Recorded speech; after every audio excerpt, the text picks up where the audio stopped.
El manuscrito Voynich es un misterioso libro medieval escrito en un lenguaje y un sistema de escritura completamente desconocidos y que ha desconcertado a criptógrafos, lingüistas y estudiosos durante siglos. Descubierto por el comerciante de libros Wilfrid Voynich en 1912, este manuscrito ha sido objeto de numerosos intentos de desciframiento, sin éxito por cierto. Se cree que data del siglo XV y contiene ilustraciones de plantas, figuras astrológicas y diagramas que no corresponden a ningún conocimiento botánico o astronómico conocido. Así, a lo largo del tiempo se ha especulado que podría ser un tratado de alquimia o incluso un engaño muy elaborado. Sin embargo, su origen y propósito siguen siendo un enigma sin resolver. Pero, ¿qué figura en las páginas del manuscrito Voynich? ¿Qué hipótesis han surgido sobre su propósito? ¿Podría tratarse de un lenguaje cifrado, un código descifrable o un simple juego intelectual?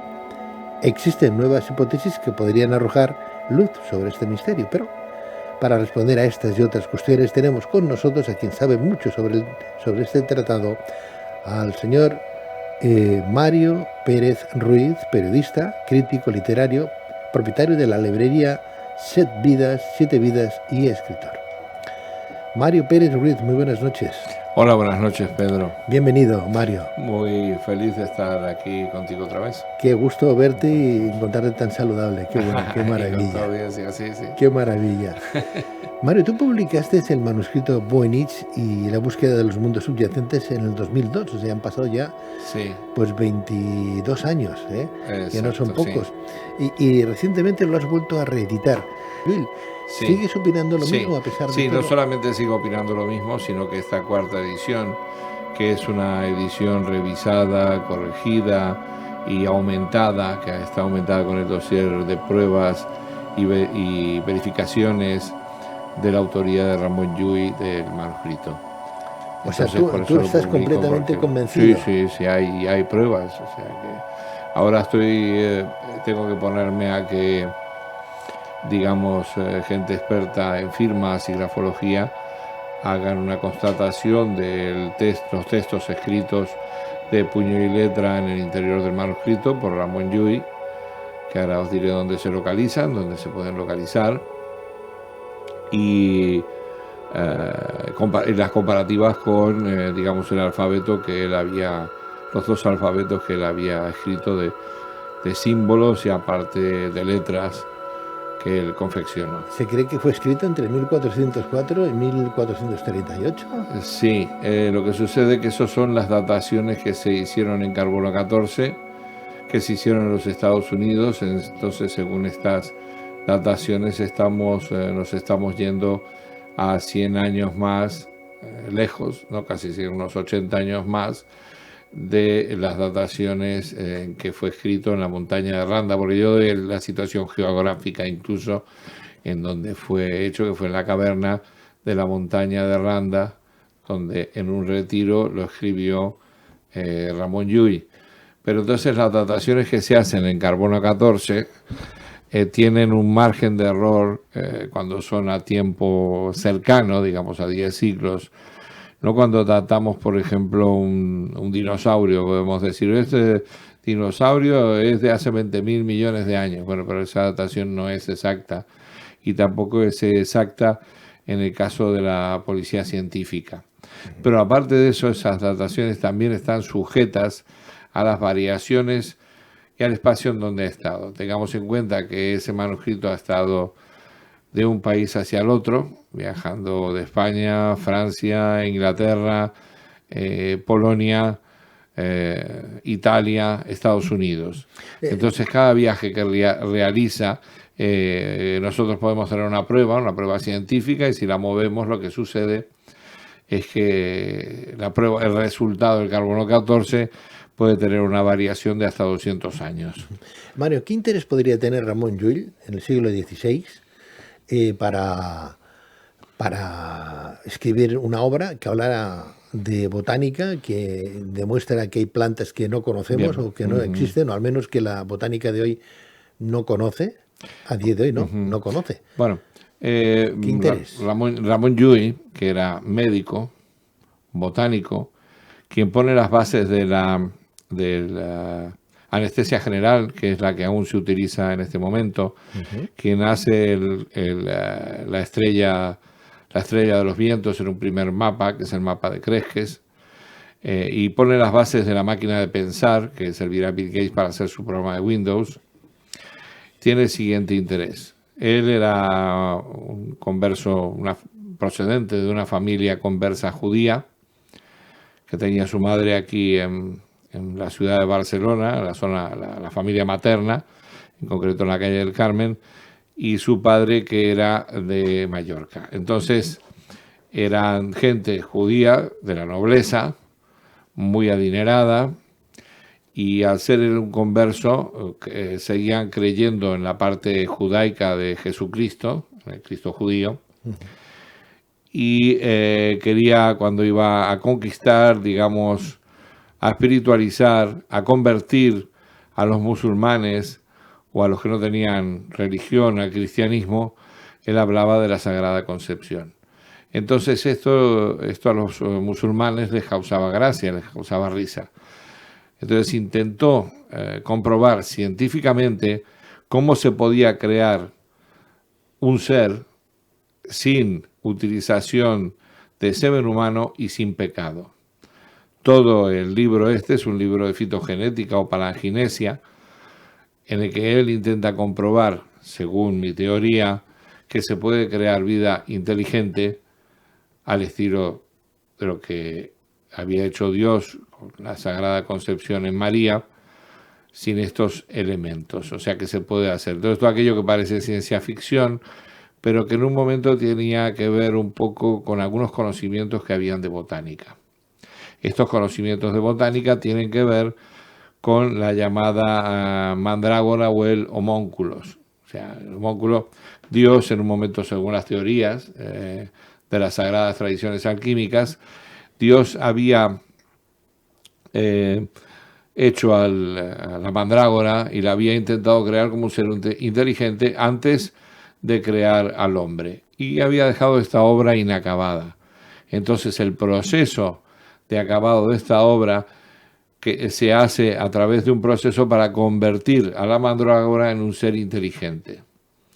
Esto lo vemos pues en la leyenda de Fausto, lo vemos en muchas tradiciones judías, por ejemplo, en el Golem.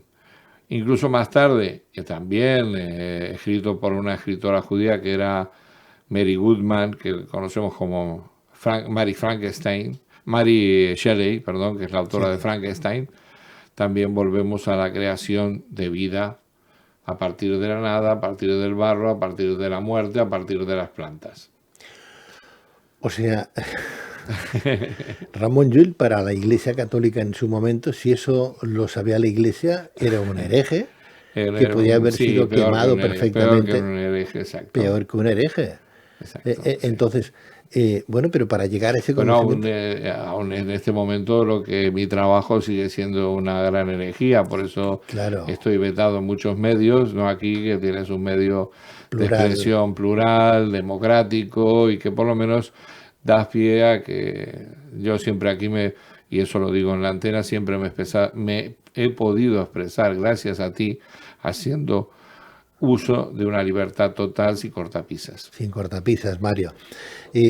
Claro, leemos la obra de Ramón Llull, nos hablan de Ramón Llull, estudiamos a Ramón Llull por lo que fue, pero ese tipo de particularidades, vamos a llamarlas así, no salen al exterior, ¿no? No salen al exterior. No.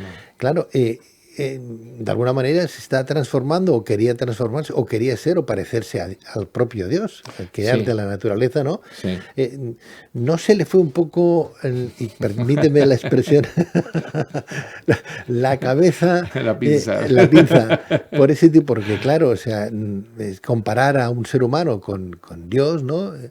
O con Alá, o con, no sé, o con algún, con Muhammad, o yo qué sé, con Juan el Bautista, o con algún antecesor que hablan de religiones y que han sido pues llegados aquí con una cierta visión de futuro, bla, bla, bla, bla, bla. Es como, no sé, ¿tuvo algún contacto extraterrestre? ¿Tuvo alguna visión paranormal? Sí, sí. ¿Sí? Él tuvo varias visiones y tenía, aparte la vida de Ramón Llull está llena de altibajos porque era una persona que no era religiosa, era un hombre de casi 2 metros de estatura, una inteligencia también increíble, imaginaros que también era médico, y entonces, digamos, cuando estaba en prostíbulos, cuando no estaba un ordenado franciscano, Ujú. pues iba con mujeres que ejercían la prostitución y mantenía relaciones con ellas y tras tener 10 relaciones, 10 coitos seguidos, pues se le aparecía pues Jesucristo, o se le aparecía la Virgen, o tenía visiones de este tipo. Pero las visiones eran características, claro, hay toda la llamada metafísica del sexo, mística del amor, que este tipo de cosas también tienen su lectura. Volvemos al sacrilegio total, ¿no? Y, y, y entonces lo que más le impresionó, y esto lo explica Ramón Llull cuando explica sobre los arquetipos, es que él iba detrás de una mujer de la nobleza en París, que estaba en Notre Dame, que estaba casada.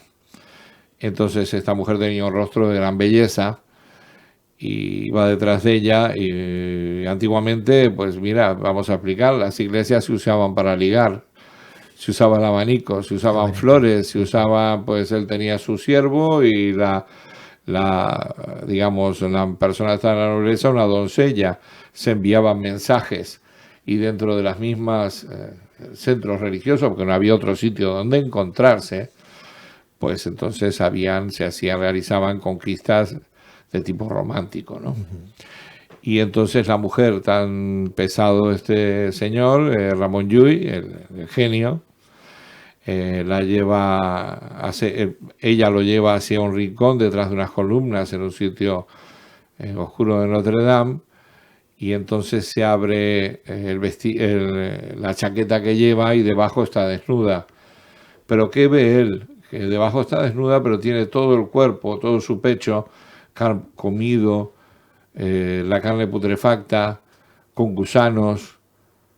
Entonces aquello le da pues un sobresalto y a partir de ahí se empieza a dar cuenta y él se plantea, él lo explica, de lo poco perdurable de la carne, de que las cosas se acaban rápido y que los gozos que tienen que ver con la carne nada tienen que ver con el espíritu y que quizás su camino está equivocado. Pero eso lo escribe él. Sí, esto está escrito por Carl Gustav Jung, sí, basado en el testamento que hacen los curas capuchinos de París. Yo creo que yo la cita la hago de esta gente y me consta que en un momento determinado hay un cambio en él. Esto está así escrito porque antiguamente también se dedicaba a hacer lo que se conoce como poemas corteses, o sea, poemas amorosos muy subidos de tono, y a partir de ahí cambia y se dedica en mente y alma a la espiritualidad. Claro, este tema que nosotros vemos de la Sagrada Concepción nos puede parecer que ahora es algo muy extraño, pero en su momento causaba risa. Quiere decir que alguien puede tener una intervención y pueden haber distintas intervenciones. De hecho, las ha habido a lo largo de la historia. La creación de Adán, la creación de Eva, hay cosas que dicen, bueno, esto es una tontería. Bueno, de una costilla de Adán sale Eva, sí, pero bueno, esto se puede probar ahora científicamente, que se puede hacer. Entonces lo que lleva es esa línea, pero muy avanzada a su tiempo y de manera un poco ¿Cómo desmadrada. acabó? Y Porque quizás porque pienso también de que la humanidad como tal no servía y quizás la venida de Jesucristo fue en un momento determinado un ser que viene y a partir de ahí pues va a comenzar una nueva humanidad. Quiere decir, aquello que hay es muy malo y vamos a mirar de crear seres, digamos, que vivan a través de la fotosíntesis, que vivan a través de la respiración y de otros métodos, que no tengan violencia, no cometan el tipo de pecados, no vayan desesperados sexualmente, bueno, una serie de cosas. Pero no lo consiguió. Esto es como los tratados de alquimia, ¿no? No, es un tratado, claro. No lo No, consiguió. Eso de no, convertir el plomo en oro, que lo han buscado todos en ese Atanor, ¿no? O sea, una cosa es bueno, intentarlo y otra cosa es que se logre. sí, hay algunos casos en que, no sé si recuerdas un programa que realizó Íñigo, que se realizó en directo de una proyección del polvo de, digamos, de oro, y se hizo una transmutación de plomo en oro, en una cantidad determinada. Si vamos a los casos de alquimia, él se reía mucho porque él decía, cuando, digamos, porque sobre todo el 99,99,99 de los casos, digamos, de transmutación del oro son mentira, pero hay casos que no son mentira y que sí esta transmutación se ha realizado. Y se ha realizado en casos que vienen recogidos no solamente en aquel programa directo de Íñigo, y después el futuro que tuvo aquella persona que fue asesinada, el que se hacía llamar el nuevo conde de Saint-Germain fue asesinado en París. ¿Pero Y existió verdaderamente el conde de Saint-Germain? ¿Es una figura que un nombre que se le ha dado a diferentes reencarnaciones, a diferentes personajes? Bueno, hay pinturas de él, no pinturas, está su retrato pintado precisamente en el sur de Francia. Fue robado también su retrato en un palacio, entonces dices, bueno, ¿por qué roban el retrato de Saint-Germain? Y la existencia, pues, de inmortales, y la existencia de Saint-Germain viene recogida en varias ocasiones a lo largo de la historia. Mario, pues si vamos a Incluso, bueno, vamos a tu librería, a Set Vidas, ¿podemos encontrar este manuscrito y leerlo? Sí, podéis encontrar el manuscrito y aparte conversar conmigo y mirar. El libro tiene casi 400 páginas, es un trabajo, como dices tú, de 24 años en realidad. Y bueno, aquí no me han hecho mucha importancia por algunos motivos, pero bueno, tengo felicitaciones de algunos países en que incluso me han ofrecido ayudarme en la investigación. Pasa que, bueno...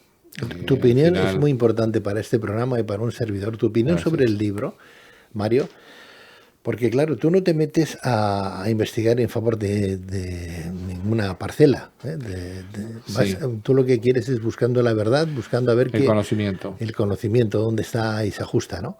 Estamos Sí. un poco cansados de lo que muchas veces nos han vendido, nos han querido vender, ¿no? Tanto por un lado como por otro, ¿no? Pero desde tu punto de vista, desde tu radical punto de vista, este manuscrito de Ramon Llull del siglo XVI, siglo XV, siglo XVI, demostraría algo que se nos ha velado por parte de instituciones religiosas. Sí, sí, sí, muchas cosas. No solo demostraría, sino que va en camino de tener algunos conocimientos que serían muy importantes para la humanidad. Por ejemplo, nosotros tenemos la aspirina. La aspirina se decía que el rey Salomón tenía una rama de sauce en la mano. Y entonces, ¿por qué era? Pues nosotros cogemos la rama de sauce, la ponemos en agua a hervir, y hasta que se evapora toda el agua, abajo nos queda un polvillo blanco que es ácido acetilsalicílico, o sea, aspirina. Muchos conocimientos que existen, o sea, Bill Gates basó su programa de Windows en un libro que se llama Ars Magna, que es un libro para pensar, que es una máquina de pensar de Ramon Llull. Tenemos muchos conocimientos que están escondidos y estos conocimientos están en los libros, sobre todo en libros antiguos. Y podemos descubrir muchas cosas. Por ejemplo, yo que me dedico a los libros, aparece en La Naranja Mecánica en una ocasión una leche que ellos toman, que es una especie de bebida alcohólica narcotizante, que es un proceso que lleva la leche de fermentación. Yo tengo un libro que habla de un libro antiguo que habla de ese proceso y que habla de cómo se hace. ¿Qué quiere decir que encontramos? Bueno, yo no me voy a poner a hacer la prueba de producto lácteo, pero sí que esto existe. Hay muchos conocimientos y los conocimientos están sobre todo en libros antiguos, en libros que nosotros podemos escarbar, ver y tener ideas. Y estas ideas pues nos pueden sorprender. No solo hacia el futuro, sino hacia el pasado, hacia cosas que no conocemos y que digas, pues mira, sí, esto está bien, qué ingenioso, si lo podemos hacer o aplicar. Mario, Mi idea no es ser irrespetuoso ni con la iglesia, ni ser irrespetuoso con nadie. También un país, no diré cuál, me ofreció que podía ayudarme en la investigación y poner varias personas a investigar, pero que lo que se descubriera pues sería para ellos, porque no era conveniente que la gente tuviera, fueran de dominio público algunos conocimientos, que eso se debería mantener sin que la gente supiera el que hay. Hay mucha sabiduría, como en muchos libros de cábala hebrea antiguos, en que también está incluso la inspiración de Albert Einstein para la teoría de la relatividad viene de textos cabalísticos antiguos. Buscando en internet uno ve que murió en Túnez como mártir en el año 1315. Sí, bueno, no llega a morir, pero sí que lo apedrearon, llegó casi muerto ya. Si el libro está en 1404, ¿no? Sí. Se descubre el libro en 1404. O no, 1404, el libro no se descubre hasta... Bueno, el libro lo tiene en su poder distintos personajes a lo largo de la historia. John Dee, por ejemplo, es que después hará el lenguaje angélico. Rodolfo de Prusia, Rodolfo IV de Prusia, también lo tendrá de él. Giordano Bruno también tendrá acceso al libro. Rodolfo II también. Exacto, sí, Rodolfo del Sacro Imperio Romano, ¿no? Entonces, cuando Voynich llega a Villa Mondragón en Italia, hay un baúl y en ese baúl hay mucha información de a quién perteneció el libro. El Vaticano le da este libro al jesuita Athanasius Kirchner para que lo estudie. Pero las conclusiones de Athanasius Kirchner con respecto al manuscrito Voynich se mantienen en silencio.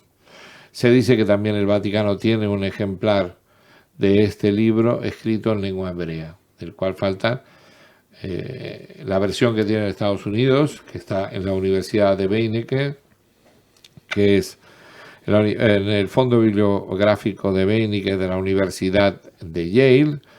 Le faltan 21, 26 páginas, que no se sabe lo que hay en este tratado. Hay una editorial española del norte de España que ha hecho una copia muy bien realizada del manuscrito y bueno, yo he estado revisándolo, he tenido oportunidad que un señor bibliófilo me ha tenido la gentileza de prestar el ejemplar para que lo analice también, aparte de los que yo tenía, y he encontrado otras cosas. ¿Qué entendería Ramón Llull cuando se le apareció en esa iglesia? Bueno, cuando tuvo esa visión escalofriante, ¿no? Con esa mujer que ya tan bella. Yo calculo con unos 40 años, 42 años. Ya era mayor para lo que es la época, sí, para tratar después de cambiar todo su vida, su postulado, porque se le conoce hoy por más de 250 obras literarias, ¿no? O escritos, ¿no? Se le conoce por tratados de filosofía, teología, medicina, como tú bien decías, ¿no?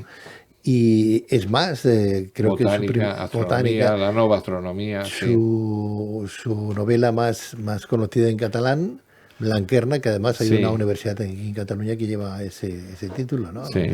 El llibre de las bestias, tiene otro libro que se llama El llibre de l'amic i de l'Amat, que son las conversaciones de él con su doble, porque él se llamaba Ramón Llull y Amat.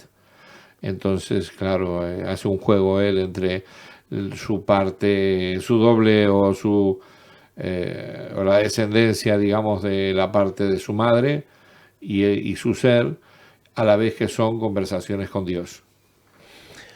Mario, hablar de Ramón Llull de esta manera, como estamos hablando por el manuscrito Voynich, es como cambiar un poco Sí, la idea que todo el mundo la tiene, historia. porque, claro, él hablaba de, yo creo que fue uno de los primeros, porque mezclaba el musulmán al judío, al cristiano, ¿no? Sí, De los primeros que sí, hablaban de ese ideario interreligioso, ¿no? Que hoy sí, la Iglesia sí. profesa, ¿no? Sí. Fue uno de los primeros. Él quería hacer una en la montaña de Randa, y ya comenzó a hacerlo, porque él puso las bases del idioma catalán y puso las bases del idioma germánico, o sea, las gramáticas. ¿Eh? Si de verdad te fuera West de Ramón Llull, este libro sería es como una bofetada sin mano a la historia que nos han contado siempre de Ramón Llull, ¿no? Sí, sí, sí. Me vino a ver una persona del Vaticano hace unos años atrás y estuvo hablando conmigo porque querían santificar a Ramón Llull, entonces que yo le explicara cosas. Entonces al final lo beatificaron, o sea, se quedó en beato. O sea, que le hizo cambiar la opinión a la persona del Vaticano. Yo le hice cambiar, en realidad no es que quisiera, para mí es muy admirable lo que hizo el hombre, pero entonces no se considera santo después de algunas de las cosas que yo pues aporté, Por ejemplo, pues de su vida licenciosa o este mismo manuscrito en el cual pues hay toda esta historia un poco, como bien has dicho tú, queriéndose él emular a Dios o compararse con Dios, ¿no? Eso tú, no ha agradado mucho, ¿no? ¿no podría ser un engaño en la obra esta, el manuscrito Voynich? ¿Podría? Yo creo que Para no. desacreditar de alguna manera la figura, o De Ramón pensar o Llull decir no, así. porque el primero no soy tampoco el primero en decirlo. Hay un tal Braubach que investigó el manuscrito que también dijo que era de Ramón Llull. Están los apuntes del de puño y letra, está la firma de él, está el rostro de su sombra, y en el original el rostro y su sombra tiene una hoja perforada y hace como un juego de los libros digamos, de los pop-up, que se llaman los libros montables y desmontables, en donde abriendo una página y cerrando otra se ve su firma. O sea, yo he traducido textos e incluso es muy complicado el texto, por eso no se puede traducir a través ¿Está escrito en qué idioma? en el idioma que él crea, porque él quería crear para explicar todo esto, para explicar las verdades del cristianismo, pues quería hacerlo en un idioma nuevo, porque a partir de la caída de la Torre de Babel habíamos perdido esa noción de el nombre con lo nombrado, o sea, el elemento, el poder de la palabra sobre el objeto nombrado. ¿Eh? Por eso el poder de la palabra, si se sabe el nombre auténtico de Dios o si se sabe el nombre auténtico de Dios y cómo éste se pronuncia. Entonces la escritura que tenía, que era con signos, Eh, es una escritura con un doble encriptado así. y luego tiene algunos elementos que podemos hablar que son caligramas, al estilo de los caligramas chinos. Entonces el caligrama es toda una palabra o viene a significar algo. En estos caligramas yo sé cómo está escrito el nombre de Dios, que es únicamente un caligrama, y cómo está escrito el nombre de la Virgen María, que es solamente un caligrama. Y este Eso es un estudio mío que no está publicado ahí tampoco. que ya hablaremos de él cuando lo publiques. Sí. Y ya para finalizar, Mario, este caligrama, este lenguaje, ¿no?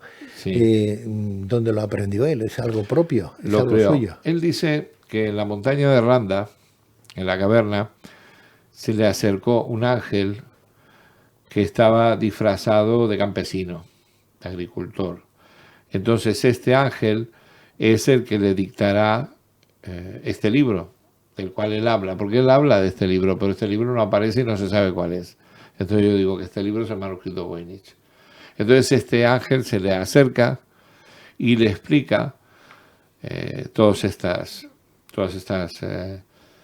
este temario de la creación de vida y cómo hacerla y cómo la botánica y los meses y el universo. ¿Le explica cómo tiene que escribir? Exacto. ¿Le explica exacto. cómo tiene que escribir? Lenguaje. ¿Le da el lenguaje?